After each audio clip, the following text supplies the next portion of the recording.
Il y a un nom au-dessus de tout nom, dont la puissance apporte guérison.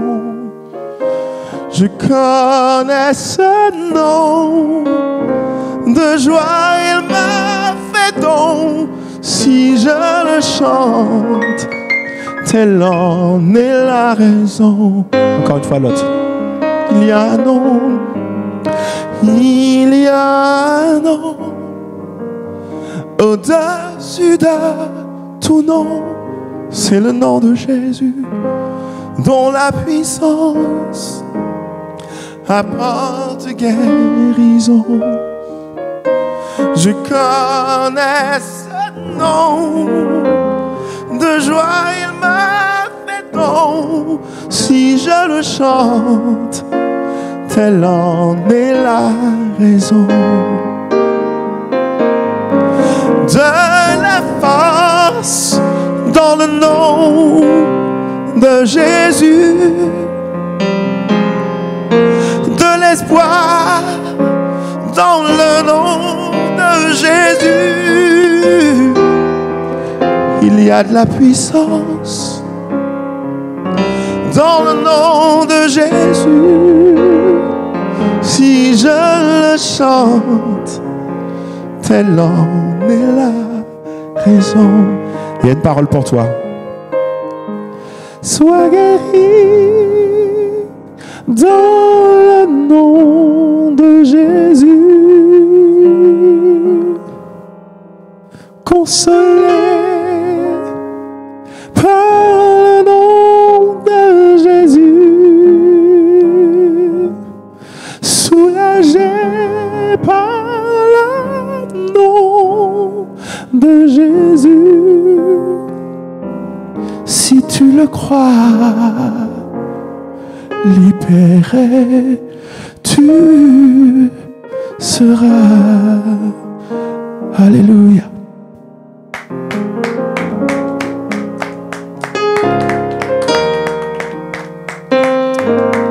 Quelle atmosphère de gloire, de reconnaissance, de louange, mais aussi d'adoration sur ce plateau de Wake Up ce matin.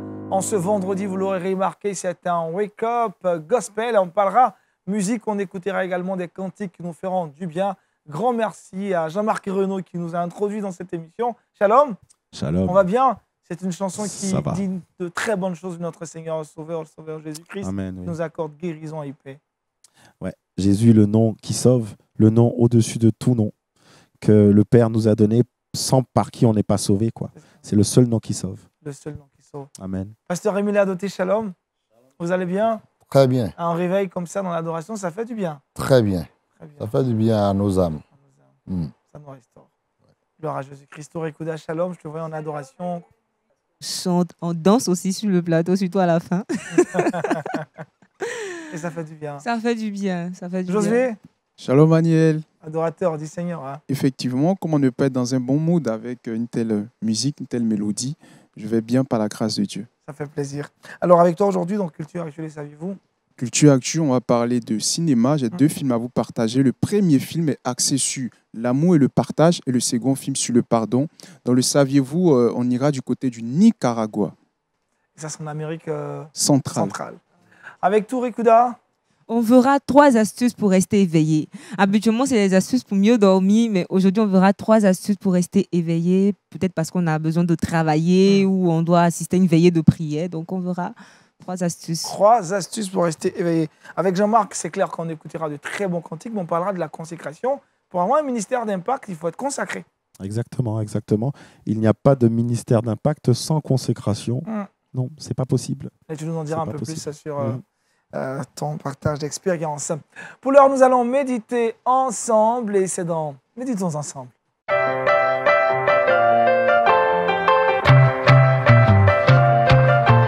Avec le pasteur Émile Adoté du Bénin, le thème de l'exhortation de ce matin est le suivant: assieds-toi dans sa victoire. Oui, nous allons lire dans Psaume 110, le tout premier verset. Psaume 110, Psaume de David, bien sûr, qui dit ce qui suit. Parole de l'Éternel à mon Seigneur. Assieds-toi à ma droite, jusqu'à ce que je fasse de tes ennemis ton marchepied. Ce même passage, nous allons le reprendre dans Matthieu chapitre 22. Et puis on va lire à partir du verset 41. Comme les pharisiens étaient assemblés, Jésus les interrogea en disant, « Que pensez-vous du Christ?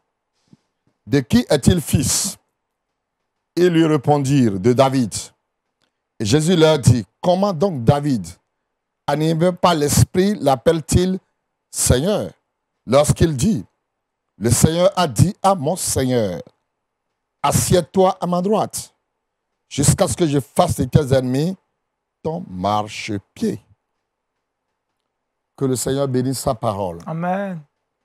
Assieds-toi dans sa victoire. Vous savez, dans la vie chrétienne, elle n'est pas faite simplement des combats, c'est des batailles.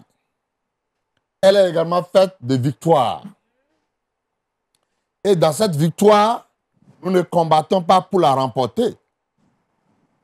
Elle a été déjà remportée pour nous. Amen, amen. Nous sommes appelés à y marcher dans cette victoire-là. Et ce matin, je ne nous invite pas à marcher, mais à s'asseoir.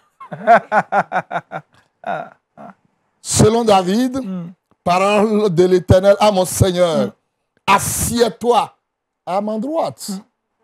La position importe beaucoup et le lieu importe beaucoup. Assieds-toi à ma droite jusqu'à ce que je fasse de tes ennemis ton marchepied. Amen. Et puis, Jésus rencontra les pharisiens. Il va leur poser la question. Qu'est-ce que vous connaissez sur moi? On m'appelle qui? Ils ont dit, tu es Jésus, fils de Dieu. Et fils de David. Et là, Jésus dit, ah bon? Comment est-ce que... Alors, David, en parlant de moi, va dire que Dieu a demandé que son Seigneur s'asseye à côté de son Seigneur. Jusqu'à ce qu'il fasse de ses ennemis ses marchepieds. Parfois, dans la foi chrétienne, nous nous dérangeons trop à nous préoccuper des ennemis. Or, on n'en avait même pas besoin. Si nous sommes accaparés de la victoire du Seigneur, qui est cet ennemi-là? Mais il faut être à l'abri de l'ennemi. Et pour être à l'abri de l'ennemi, il faut s'asseoir dans la victoire du Seigneur. Et là se trouve le Seigneur lui-même. Si lui, il a vaincu nos ennemis. Amen. Et que nous sommes assis à son ombre plutôt, est-ce que c'est l'ennemi qui viendra nous taper à nous? Regardez un petit enfant, quand il cherche de querelle, on le poursuit. Il court, il voit son papa là, ici. Il vient s'attacher à son papa. Il attend que l'ennemi s'approche, parce que là, il est en sécurité. Nous sommes plus que vainqueurs. Amen. Et Jésus dit, comment donc David, animé par l'Esprit, l'appelle-t-il Seigneur? Lorsqu'il dit, le Seigneur dit à mon Seigneur, assieds-toi à ma droite, jusqu'à ce que je fasse de tes ennemis ton marchepied. Quelle est votre position actuelle dans le combat? Il y a plusieurs positions. Mais ta position déterminera ta victoire. Vous savez, il y a des positions debout. Et dans un combat, on peut être debout. Et quand vous êtes debout, vous êtes toujours en combat. En combat, au front. On peut être aussi à genoux. Vous êtes toujours en combat. On peut s'accroupir. Vous êtes toujours en combat. On peut se coucher. Vous êtes toujours en combat. Mais quand on est assis, c'est qu'on a fini de combattre. Yes. On s'assied. Et c'est pourquoi il est dit ici, mon Seigneur a dit à mon Seigneur, après le combat, de venir s'asseoir à ma droite. pour voir comment je vais régler le problème de ses adversaires. Amen. Amen. Amen. Et puis, Jésus l'a concrétisé. Et quand nous voyons ce que l'apôtre Paul nous dit, quand il s'adressait aux Éphésiens, il a dit, il a déployé en Christ, en le ressuscitant des morts et en le faisant asseoir à sa droite dans les lieux célestes. Au-delà de toute domination, de toute autorité, de toute puissance et de toute dignité et de tout nom qui se peut nommer, non seulement dans ce siècle présent, mais encore dans le siècle à venir. Alléluia. Amen. Il a tout mis sous ses pieds. Amen. Et il l'a donné pour chef suprême à l'Église, qui est son corps, la plénitude de celui qui remplit tout en tous. Regardez, on nous dit toute domination se retrouve sous ses pieds. Toute autorité sur cette terre ou dans les cieux ou sous la terre se retrouve sous ses pieds. Amen. Et toute domination, toute puissance et toute dignité. Et ensuite, tout nom qui se peut nommer, non seulement dans ce siècle présent, mais encore dans le siècle à venir. Amen. Cela veut dire que la victoire, c'est pour le passé, le présent et le futur. Amen. Amen. Et dans Éphésiens 2, le verset 6, il nous a ressuscités ensemble. Et nous a fait asseoir ensemble dans les lieux célestes. En Jésus-Christ. C'est notre position actuelle. Nous sommes sur cette terre, mais on est à la fois au ciel. C'est ça. Assis à la droite du Père. Dans la victoire du Père. Et nous marchons dans cette victoire. Amen. Et ce matin, nous sommes assis dans la victoire. Amen. Je suis assise dans ma Nous victoire. sommes assis dans la victoire pour Amen. contempler la gloire de Dieu. Amen. Si nous sommes assis, c'est pour regarder, pas pour combattre. Amen. C'est pour regarder ce qui va se passer. Amen. Et qu'est-ce qui va se passer? Ésaïe 49, 25 nous le dit. Oui, dit l'Éternel, la capture du puissant lui sera enlevée. Et le butin du tyran lui échappera. Je combattrai tes ennemis. Et je sauverai tes fils. Alléluia. Amen.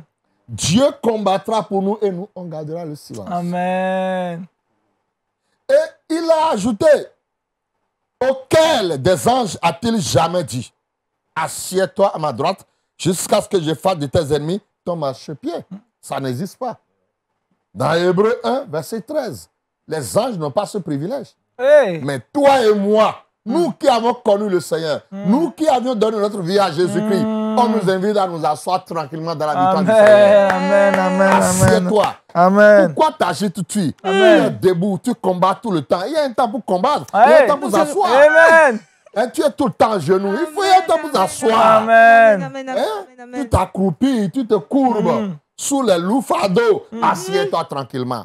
Ce n'est pas à toi de te gêner, tout est fait déjà. Yes, amen, Amen. amen. Tout est accompli à la croix. Assieds-toi et encapare-toi de cette victoire. Marche dans cette victoire. Vis dans cette victoire.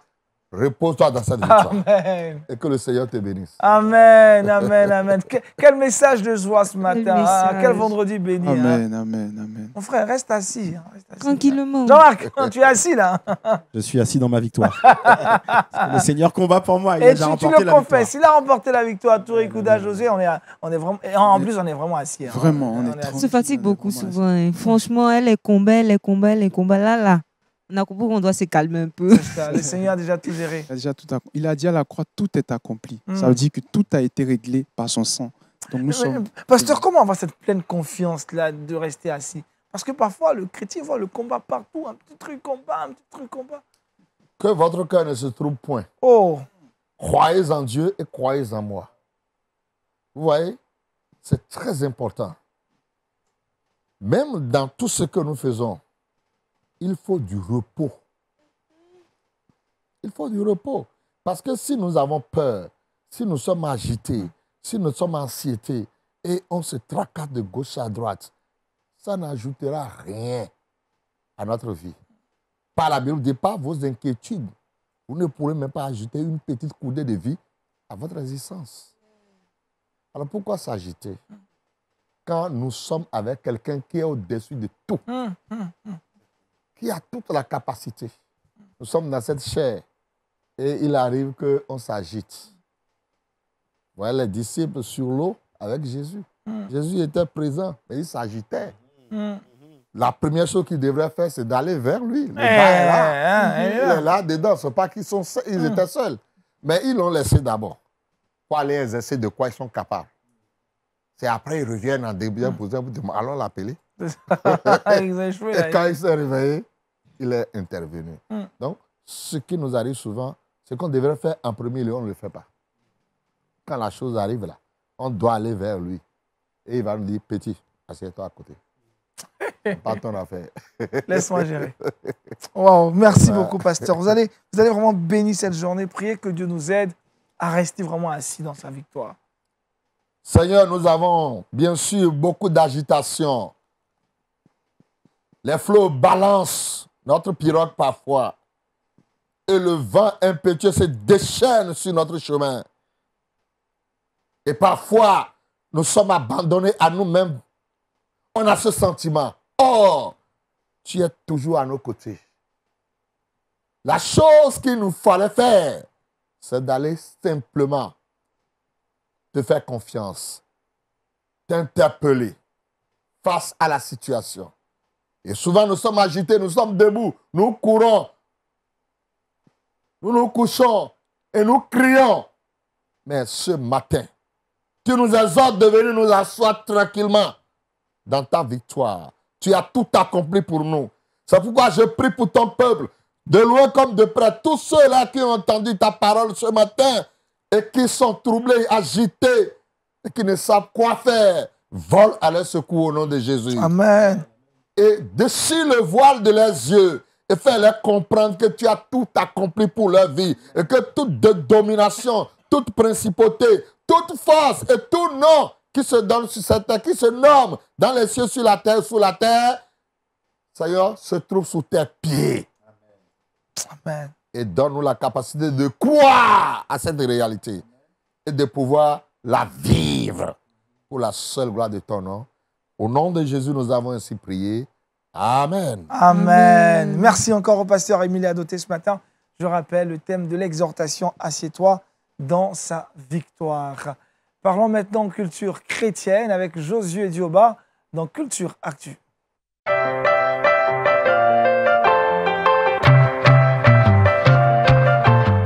Et aux portes du week-end, Josué se propose aujourd'hui de nous proposer des films à regarder entre amis, mais aussi en famille, de quoi nous permettre d'avoir un week-end utile et agréable. C'est cela, aujourd'hui c'est le week-end, c'est vendredi, donc il faut parler de cinéma pour permettre aux gens, nos téléspectateurs, de pouvoir se divertir. Mais avant de commencer, Aniel, est-ce que tu crois que tu es dans la victoire? Je suis dans la victoire, Josué. Ok, ce matin, on va parler question, de deux films. Et le premier film, c'est Le Petit Chariot Rouge. C'est un film de fiction chrétien qui a coûté 5 millions de dollars. Il nous plonge dans l'univers de l'amour et du partage. Il est sorti en 2012 et a été réalisé par David Hansburg. Il raconte l'histoire vraie d'un philanthrope du nom de Zach Bonheur qui a aidé par sa famille à décider de créer une association caritative du nom de Petit Chariot Rouge Foundation. Donc, c'est une association qui est née après que l'ouragan ait ravagé un village près de la Floride. Et il est venu donc au travers de cette association pour aider ces personnes-là qui étaient sans abri, qui n'avaient pas de nourriture, qui n'avaient pas de fourniture et bien d'autres. Ainsi, il a rappelé la parole de Dieu qui nous dit dans la Bible, aimez-vous les uns les autres. Pour dire que quand tu as quelque chose, tu peux aussi partager avec ton prochain. Il a manifesté l'amour et c'est ce qui a attiré mon attention. Donc, il va commencer son travail de bénévole en collectant de la nourriture, des fournitures pour les enfants survivants de l'ouragan avec pour seul objectif d'aider ces sans-abri. Suivons ensemble un extrait de ce film.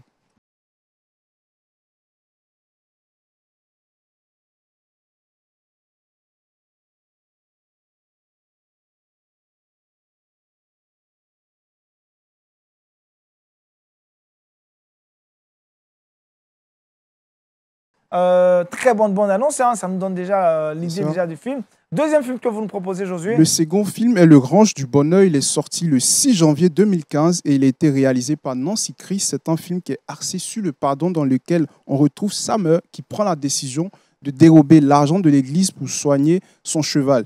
Donc, à la suite de cela, elle va se sentir très rejetée. Elle va se sentir dans une situation où elle s'est dit « Non, après avoir pris l'argent, je serai rejetée, je serai abandonnée. » Mais figure-toi que l'église et tout le monde va la reprendre. En lieu place du rejet, on a vu une communauté qui va l'accepter et qui va lui pardonner. C'est vraiment un signe grand, car elle a découvert pour la première fois une communauté où les gens se soucient d'elle. Wow, Où les gens se soucient d'elle. Elle a découvert une communauté qui se soucie d'elle. À la place du rejet et de l'abandon, elle a senti l'amour. Et c'est à cela que Dieu nous appelle. Suivons ensemble un extrait de ce film.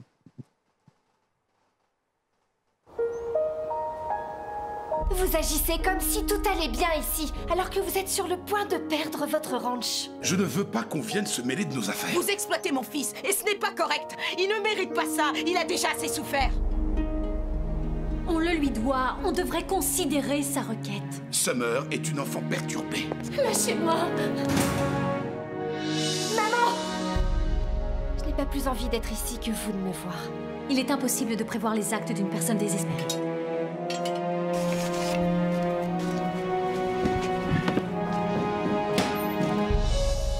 Je n'ai jamais cherché la voie de la facilité, ni comme mon père, et encore moins comme... Dites-le! T'es devenue une pro? Qu'est-ce qu'il y a? Ça lui fait vraiment mal, Est-ce que Bella va aller mieux? j'espère. Je ne voudrais pas que vous preniez la mauvaise décision. Qu'est-ce que je dois faire? Je n'ai pas fait ça. Pourquoi personne ne veut m'écouter? Kent, je sais à quel point vous êtes sous pression. Attention à la tête.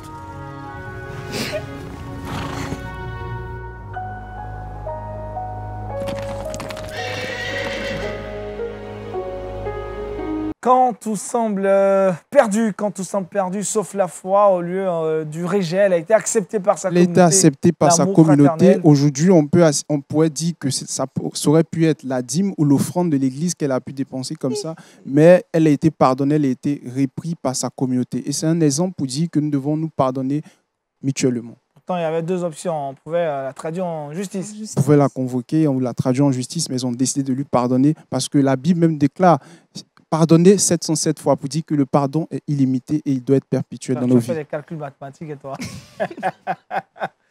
Jean-Marc Reynaud sur ces deux films que Josué nous propose pour ce week-end. Un mot? Un mot sur le film qu'on vient Ouais, de ce voir. film qu'on vient de voir, l'extrait, le pardon. Oui, enfin, la parole de Dieu nous dit que le pardon, c'est une puissance qui libère. C'est vrai qu'on accorde notre pardon, pas spécialement à l'autre pour la libérer, mais pour se libérer soi. Et en même temps, on la libère. On la libère. On la libère. Donc, c'est les deux qui en profitent. C'est les deux qui en profitent. Pasteur Émile? Il n'y a pas à discuter. Il n'y a pas à discuter. On n'a pas de choix. Si Dieu nous a pardonné, on l'a mérité où? Hey! Il nous a pardonné. Et il a déclaré que nous sommes devenus justes par sa mort à la croix. Et maintenant, Peu importe l'acte. Voler la dîme, les offrandes, malgré tout, il faut pardonner à la personne. il ne faut pas le faire volontairement. Mais si ça arrive, on doit pardonner. Et plus recommencer, pasteur. Voilà. Il faut qu'on mette Parce que, l'accent. Et même si elle recommence, il faut pardonner encore. Hein. Il faut que alors, la repentance puisse suivre sur l'acte. C'est pas dire. Parce que je connais quelqu'un, il dit, chaque fois quand lui, il fait le péché, il demande pardon à Dieu. Et le lendemain, il fait encore, il demande pardon à Dieu. Ça, c'est autre chose, ça. Jean-Marc? Oui, je veux dire, accorder le pardon à une personne, c'est une leçon aussi pour la personne. En fait. C'est de lui dire que, tu vois, le chemin que Dieu m'a permis d'accomplir, tu ne dois pas te retrouver encore dans ça. Donc, alors, on n'est pas des donneurs de leçons, mais quelque part, on enseigne aussi à une personne à qui on accorde le pardon. À se repentir pour de vrai. Autre chose à savoir, José? Rappel de ces deux films, Le Petit Chariot Rouge et Le Range du Bonheur. On peut les télécharger même sur Internet. Sur Internet. Merci, Josué, de quoi nous permettre de réussir notre week-end avec ces deux films proposés. Musique maintenant avec Jean-Marc Reynaud dans À l'affiche, et c'est maintenant.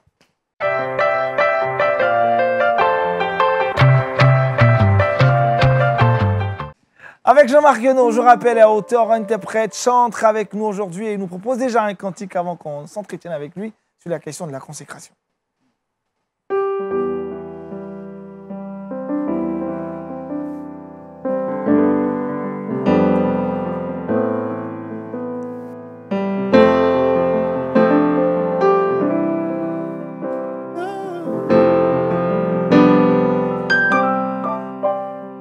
I need thee, oh, I need thee.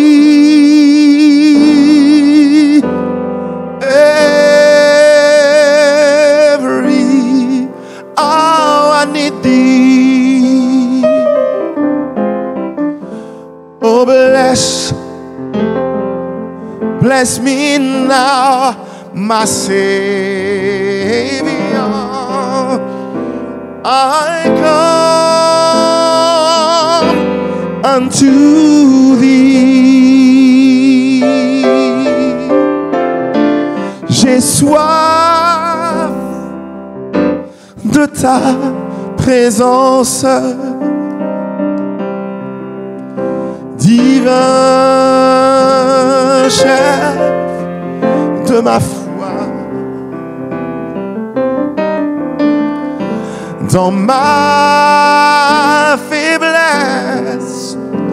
ma faiblesse immense,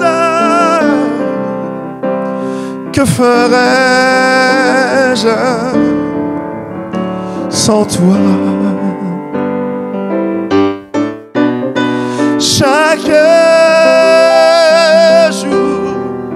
Chaque jour à chaque heure, oh, j'ai besoin de toi.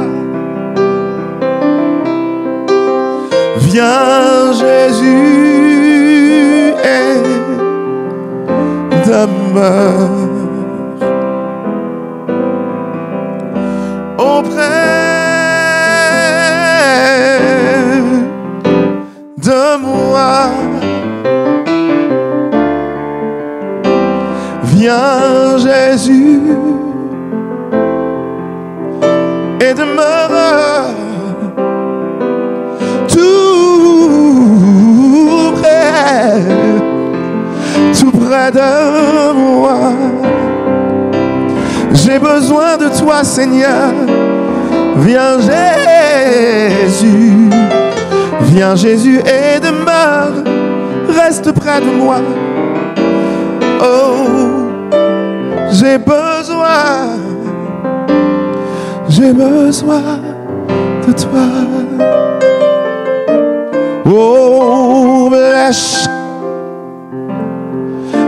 me now, my Savior. I come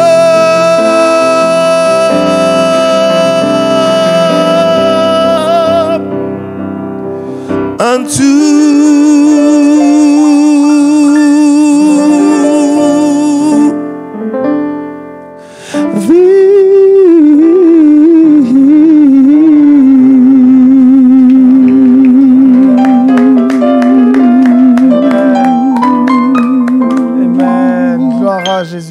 Gloire à Jésus-Christ. Demeure béni, Jean-Marc. On parle de consécration. Amen. Qu'est-ce que la consécration n'est pas? Alors, je pense que tu veux parler des chantres. Des chantres. On a un canevas dans la Bible. La Bible, c'est un canevas pour nous. On sait que dans la Bible, Dieu a consacré une tribu pour l'exercice, en fait, dans le sanctuaire. En fait, les prêtres venaient tous de la tribu de Lévi. On les appelait les Lévites. Et ils étaient consacrés pour tout ce cérémoniel qui préfigurait en fait la venue de Jésus. Ils officiaient aussi en tant que chantres. Donc ils pouvaient répéter pendant une année pour exercer une fois. Donc ils étaient consacrés. Et c'est vrai que le peuple en fait mettait à part une partie de leur revenu pour s'occuper en fait de ces chantres lévites. Et je pense qu'aujourd'hui, en tant que lévites modernes, entre guillemets, il nous faut aussi la même consécration parce que tout à l'heure, je disais dans la chanson, j'ai besoin de toi, Seigneur. C'est vrai qu'on a plus besoin de Dieu que le contraire. Mais Dieu fait de nous des participants à son œuvre. Et c'est une grâce parce que, en fait, Dieu, il pouvait faire tout lui-même, hein, mais il fait de nous des participants à son œuvre. Donc, en tant que participants, nous devons nous retrouver au pied de Dieu pour pouvoir bénéficier de l'action du Saint-Esprit en nous, à travers nous, pour le peuple de Dieu. C'est comme une huile qui coule, enfin, sur la barbe d'Aaron, mais qui va en fait sur le peuple. Sur le peuple. Donc, c'est important pour un chantre de vivre la consécration, de vivre dans la parole de Dieu, de vivre dans la prière, de vivre de l'étude. Qu'est-ce qui fait obstacle à la consécration du chant? Ce qui fait obstacle, ce sont les distractions. Les distractions de ce monde. En fait, on a un ennemi. Hein. On a un ennemi qui sait qu'on a besoin d'être consacré pour que la puissance de Dieu libère en fait ses bénédictions. Il fait tout pour nous distraire. Et puis, très souvent, on est plus omnibulé par nos propres performances que parce que le Seigneur veut accomplir à travers nous. Donc, les chantres, en fait, c'est quelque chose qui c'est important de se détacher de la performance. C'est vrai. Se détacher de la performance, c'est subtil là, parce que la ligne quand même est... Alors, se détacher de la performance, c'est de dire que quelque part, Dieu peut mettre des filtres dans les oreilles des personnes qui nous écoutent. Quand bien même notre performance n'aurait pas été à la hauteur de ce qu'on aurait espéré, les personnes reçoivent en fait. Et elles reçoivent quoi? L'Esprit de Dieu. Elles ne reçoivent pas ma performance. Elles reçoivent le Saint-Esprit en fait. C'est ça qu'on veut. C'est la présence de Dieu qu'on veut amener en fait à notre auditoire. Touré? Bien pour être chanteur? Alors, je pense que quand Dieu appelle une personne, forcément, Dieu l'équipe. Donc, Dieu ne va pas équiper... une personne qui se dit, en fait, j'ai reçu quelque chose de la part de Dieu, et puis qu'il ne le ferait pas bien, je pense qu'elle ne l'a pas reçu. Ah, ok. Est-ce qu'on doit chanter forcément bien pour être un chanteur? Alors, je pense que quand Dieu appelle une personne, Dieu l'équipe. Donc, une personne qui, entre guillemets, n'a pas reçu cette aptitude... Ça chante mal, en fait. n'a pas reçu cette aptitude, cette habilité, je pense qu'elle a été appelée à autre chose. Mais souvent, la personne ne chante pas superbement bien, mais quand elle chante, on sent la présence de Dieu, on sent souvent le Saint-Esprit. C'est Dieu à quoi? Je pense que si on reçoit la présence de Dieu, c'est qu'il y a quand même un minimum. Une personne qui ne chante pas bien du tout, je ne pense pas que Dieu l'ait appelé à ce ministère. Dieu l'a appelé peut-être à autre chose, parce que Dieu a appelé tout le monde à quelque chose. Mais je crois que un pasteur, par exemple, Dieu l'a équipé d'une faculté à parler, d'une faculté à aimer les gens aussi, à être proche des gens. Je pense que le pasteur peut appuyer ce que je dis. Le pasteur, il est là pour une cure d'âme, en fait, pour emmener les gens plus loin. Donc, un pasteur qui n'aime pas ses membres, entre guillemets, n'a pas été appelé à ça. Voilà, donc un chanteur qui n'a pas le don du chant, je crois qu'il n'a pas été appelé à ça, il a été appelé à autre chose, peut-être. Cette personne a été appelée à autre chose. Pasteur Émile, dans nos assemblées, il y a des chantres, mais aussi les pasteurs. Vous êtes les deux à partager la scène, l'estrade. Il va falloir que si les chantres sont consacrés, vous êtes aussi consacrés. Si le chantre n'est pas consacré, ça peut aussi empiéter sur le ministère du pasteur. Il va embrouiller le peuple. Le pasteur sauve le peuple. Lui, il prépare le chemin à la prédication. C'est ça. Et ils doivent être dans le même esprit que le pasteur. L'huile doit couler sur lui pour frayer le chemin. Alors si lui vient pour endormir le peuple, ou bien il chante, le tam-tam passe de l'autre côté, la musique part de l'autre côté, lui il est ailleurs, c'est la distraction totale. La distraction totale. Et ce n'est pas une bonne chose. C'est pas du tout une bonne chose. Oui, Josué? Est-ce qu'un chant peut vivre dans le péché et manifester l'onction? Parce que la parole de Dieu aussi nous fait comprendre que Dieu ne se répand pas de ses dons. Donc, est-ce qu'un chant peut vivre dans le péché et manifester l'onction? Alors, je pense que le péché doit être quelque chose d'accidentel. Jésus est venu nous montrer qu'on peut vivre une vie sans péché, donc c'est possible. Le péché, c'est quelque chose d'accidentel. David, par exemple, qui a écrit la majorité des psaumes, est un homme d'après le cœur de Dieu. C'est ce que Dieu dit. Hein? Mais David a commis quand même des choses horribles. Mais David n'a pas vécu dans le péché. Le péché de David est à chaque fois accidentel. Et David s'est repenti, en fait. Mais justement, quand que le prophète Nathan est venu le voir pour lui parler de cette histoire où il ne se voyait pas. Et Nathan lui dit, mais c'est toi. Et là, il a reconnu sa faute.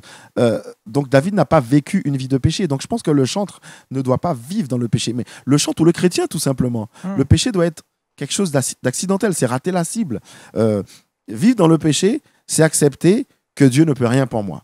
Et un chrétien ne peut pas dire, Seigneur, tu ne peux rien pour moi. Il n'y a pas de place pour les gens parfaits.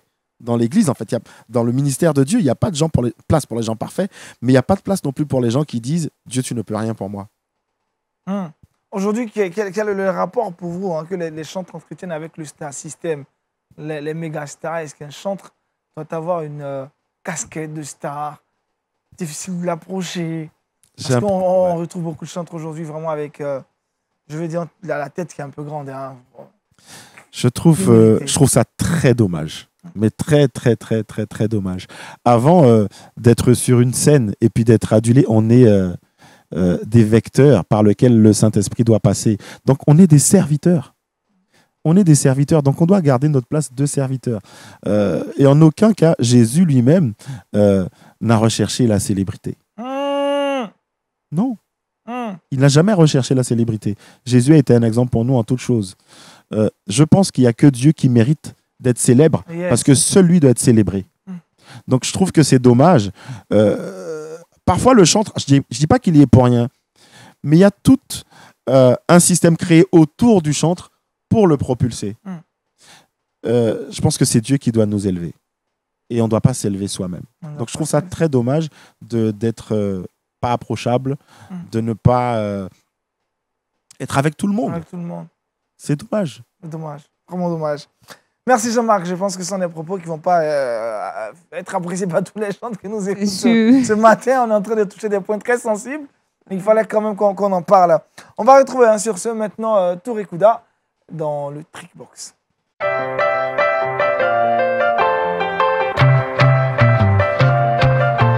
Depuis ce matin, on s'est réveillé, on est très éveillé. Même nous, on va rappeler quelques astuces pour rester éveillé. C'est important, Agnel. Avant de partager ces astuces, je pense que le pasteur sera d'accord avec ce que je vais dire. Souvent, dans les veillées de prière, il y a des personnes qui arrivent avec Nat. C'est-à-dire, on dit veiller, mais elles arrivent pour dormir. Avec l'équipement pour dormir. C'est-à-dire, à un moment donné, vers 2h du matin, on se cherche dans les couloirs de l'église. Bon, ça au bord de l'eau de Bethesda, ça. Ben, Jésus a dit, lève-toi et prends ton lit. Parce que... Aujourd'hui, avec ces astuces, vous allez prendre votre lit et partir, tout simplement. Donc, voici 3 astuces naturelles pour rester éveillé. Ça peut être pour participer à une veillée de prière ou pour étudier. Il y a beaucoup de situations où on a besoin, franchement, d'être très éveillé. Première chose à faire, il faut manger du chocolat noir. Oui. Le chocolat noir, en fait, contient de la caféine qui va nous permettre d'être éveillés. Donc, ce qui est bien avec cette astuce, c'est que non seulement tu fais plaisir au ventre, et en plus, tu es éveillé naturellement au lieu de prendre des produits très chimiques, des médicaments et tout. Non seulement tu te fais plaisir avec le chocolat et tu pourras rester éveillé pour étudier, bosser, faire ce que tu as à faire, tout simplement. La deuxième astuce que vous connaissez sûrement, il faut tout simplement marcher le chewing gum. Ou sucer une pastille, en fait, ça envoie des informations au cerveau qui, lui, se met à travailler. Lorsque vous marchez cet élément-là ou sucez une pastille, votre corps est en mouvement, votre cerveau également est en mouvement et vous n'allez pas vous endormir, tout simplement. Vous n'allez pas somnoler, tout simplement. Et la troisième astuce, il s'agit tout simplement de boire de l'eau glacée. Donc, boire de l'eau glacée permet au corps d'être dans une certaine température qui vous permet aussi d'être éveillé. Donc, en plus de l'eau glacée, toute la nuit, il faut également vous hydrater. Plus vous hydratez, plus vous êtes éveillé et vous allez souvent aller aussi aux toilettes. Ça vous permet aussi de ne pas dormir. De ne pas dormir. Donc, voici ces 3 astuces que je partage pour rester éveillé, tout simplement. Qu'est-ce que vous faites quand vous êtes fatigué, vous avez des prédications pour ne pas somnoler à la chair? Parce qu'on a vu certaines vidéos, le pasteur somnolait à la chair avant la prédication. Oui, il vaut mieux qu'il reste au bureau quand il sera prêt pour prêcher. Quand le temps de la prédication arrive, il sort pour prêcher. Mais ça, c'est pas bien parce qu'il est en train d'enseigner au peuple de commencer à dormir. Parce que c'est quoi votre secret à vous, votre astuce? Pour rester éveillé pendant le culte. Écoutez, il faut, quand vous avez un service, vous devez alors faire une programmation de votre temps. Ah oui. Il y a un temps de repos. Il y a un temps pour toutes choses. Si vous êtes trop fatigué et que vous arrivez là, il vaut mieux vous retirer au bureau. Pour attendre après la chorale, vous venez carrément prêcher. Parce qu'il y a le pasteur qui s'asseye, qui ouvre la bouche, qui dort, et la tête est comme ça. Bon, les fidèles, ça distrait. C'est pas une bonne chose. Notre organisme n'est pas du fer. Il y a des gens qui veulent tout faire. C'est pas possible. Les pasteurs, tout terrain, ils veulent tout faire. Mais Jésus, même, quand même, dans la bague, là, il a fermé les yeux. Jésus même s'est répondu. Pourquoi on veut le dépasser? Jésus a dormi dans la bague. Jésus même dormait. Il se mettait bien. Hein? Jésus a dormi dans la bague. Et là, quand même, il s'est reposé. Jésus s'est reposé. Nous, là, on veut le dépasser. On ne veut pas se reposer. Et si on ne sait pas faire, on va mourir avant le temps. Hein? C'est ça. Oui, Dieu nous donne une longévité. Si vous gérez mal votre corps, vous allez partir tôt. Et commencez pas à aller l'aider là-bas en attendant. Merci, Pasteur Touré. Merci pour ces astuces pour rester éveillé. Avec Josué Dioba, on part au Nicaragua. C'est certainement dans le saviez-vous et c'est maintenant.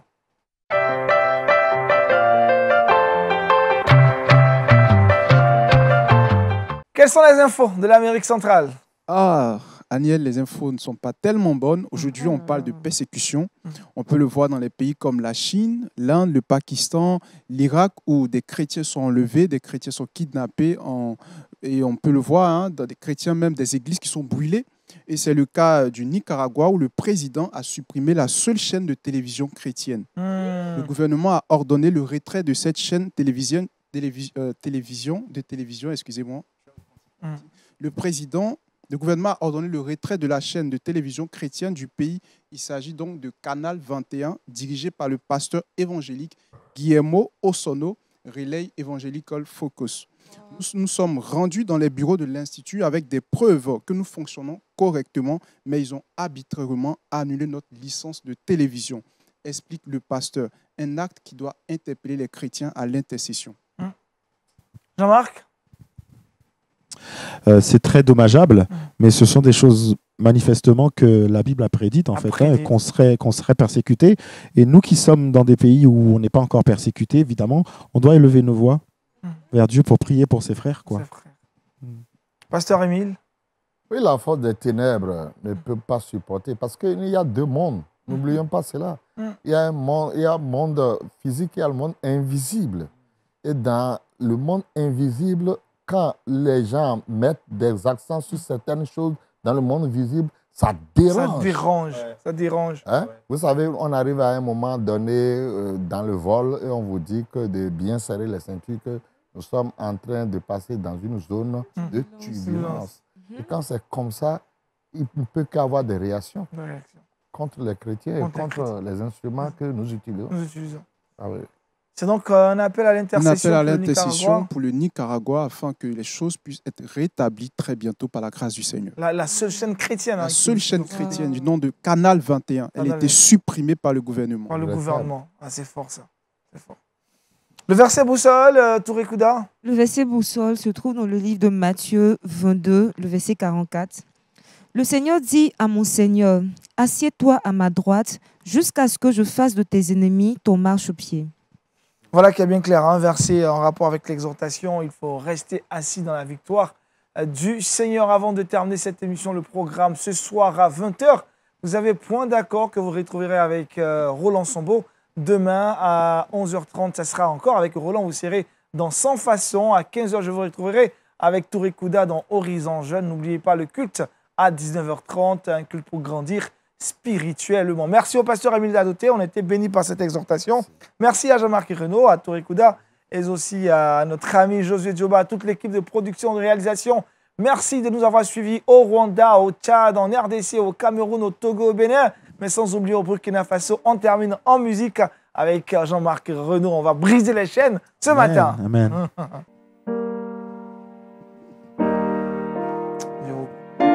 Alléluia.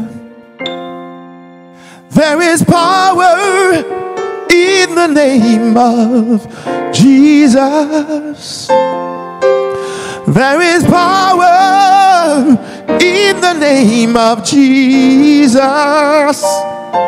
to break every chains, break every chains, break every chains. To break every chains, break every chains, break every chains. la puissance dans le nom de Jésus. De la force dans le nom de Jésus pour briser les chaînes, briser les chaînes, briser les chaînes, pour briser les chaînes, briser les chaînes, briser les chaînes. Le Seigneur te parle ce matin. Une difficulté dans ta vie, trop dur pour toi, mais sache que ton Dieu peut briser toute chaîne. Il a déjà brisé les chaînes du péché. Il a vaincu la mort. Il en a même les clés. Et la mort ne va pas t'emporter. Peut-être que tu vas vivre la mort, mais tu es un être éternel, parce que Dieu t'a déjà donné l'éternité. Tu vas vivre un sommeil. There is power in the name of Jesus.